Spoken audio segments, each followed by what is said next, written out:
The sun was setting behind the trees. Shadows grew long in the forest. Gerald and Jesse, a young couple, were arriving at their cabin. It was a romantic getaway, far from the city and its problems. The air was fresh, with the smell of pine and wet earth.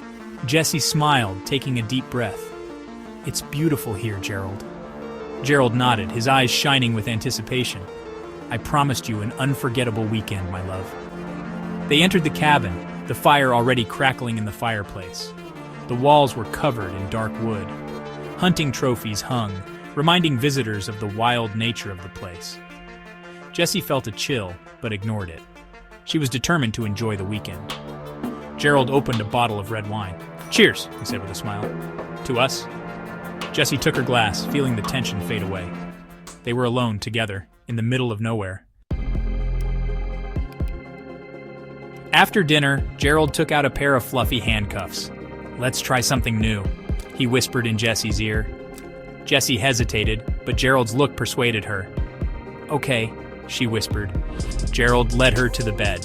He tied her to the bedposts, her delicate wrists contrasting with the rough wood. Jessie laughed nervously. "Don't go too far, Gerald."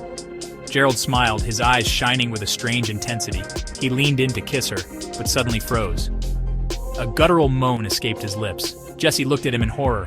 "Gerald, are you okay?" His body convulsed, his eyes opened wide, filled with fear. He fell to the ground, motionless. "Gerald!" Jessie screamed, her voice filled with panic. "Don't you dare do this to me! Don't you dare!" But Gerald didn't move. His face was pale, his gaze empty. Jessie pulled at the handcuffs, her heart pounding. She was trapped, alone with a dead man. The hours passed slowly. The silence of the cabin became unbearable. Jessie screamed until her throat was dry. No one answered. The darkness closed in around her, full of menacing shadows. She closed her eyes, desperate to escape her reality.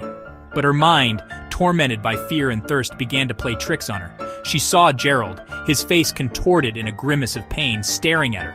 Then a large dog, with bright red eyes, appeared at the foot of the bed, sniffing Gerald's body. Jessie screamed, but the sound died in her dry throat. The dog growled, its sharp teeth shining in the moonlight. A tall, thin man, shrouded in shadows, entered the room. His eyes shone with a cold and inhuman light. Jessie felt a shiver run through her. Was it real or just another hallucination? Section 4, Desperate Escape. Fear gave her superhuman strength. Jessie pulled on the handcuffs with all her might. Pain shot through her body, but she didn't stop. She had to escape. She had to live. With a horrible crack, the bones in her wrist broke. Jessie screamed, but she didn't stop. She freed her other hand and pulled herself free from the restraints. Her body trembled, covered in cold sweat.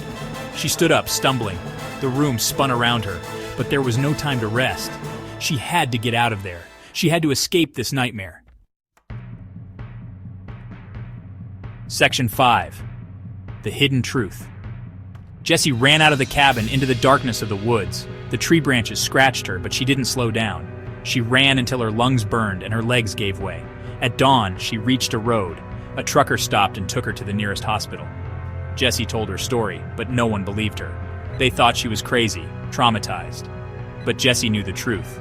Something terrible had happened in that cabin, and no one would believe her until it was too late. Do you dare to discover the truth behind Jessie's story? Subscribe to our channel and like the video for more horror stories based on true events.